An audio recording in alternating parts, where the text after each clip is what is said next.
اور اگر آپ نے ابھی تک ہمارا چینل سبسکرائب نہیں کیا تو فوراً سبسکرائب کیجئے، ساتھ ہی بیل آئیکن پر کلک کریں تاکہ مزید آنے والی ویڈیو ہیں وہ آپ کو وقت پر ملتی رہیں۔ دوسرے کہتے ہیں کہ کیا مرد اپنی زوجہ کو جنازے اور زوجہ کے جنازے کو کندھا دے سکتا ہے؟ جی بالکل دے سکتا ہے۔ یہ بہت غلط خیال ہے کہ شوہر مرنے کے بعد بیوی کو نہ دیکھ سکتا ہے، نہ چھو سکتا ہے، نہ جنازے کو کندھا دے سکتا ہے۔ وہ دور سے چہرہ دیکھ سکتا ہے، اگر کفن میں بیوی لپٹی ہوئی ہے تو اوپر سے پکڑ بھی سکتا ہے، جیسے قبر میں اتارتے ہوئے شوہر اپنی زوجہ کو قبر میں اتار سکتا ہے، درمیان میں کپڑا حائل ہے، ایسی جنازے کو کندھا بھی دے سکتا ہے۔ اچھا یہ غلط فہمیاں یوں ہے کہ نہلا نہیں سکتا، وہ باقی بدن نہیں دیکھ سکتا۔ اس کی وجہ کیا ہے کہ شرعی لحاظ سے جب بیوی کا انتقال ہوتا ہے تو دنیاوی قانون کے اعتبار سے ان دونوں کا نکاح ٹوٹ جاتا ہے۔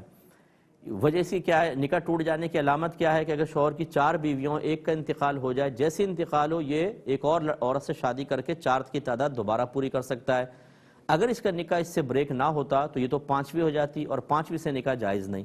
اس اعتبار سے ہم کہتے ہیں دنیاوی لحاظ سے نکاح ٹوٹ گیا، لیکن اخروی لحاظ سے اس کا نکاح اب بھی قائم ہے۔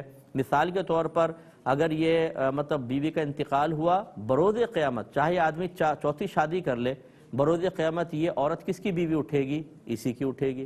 اور اگر اس نے اور کوئی شادی نہیں کرتا، یا ایک کی تھی بیوی مر گئی، یا یہ اسی سے شادی تھی مر گئی دوسری شادی کر لی، تو پھر کیا اس کا نکاح یہ آخرت میں اس کی بیوی نہیں ہوگی، اسی کی بیوی ہوگی؟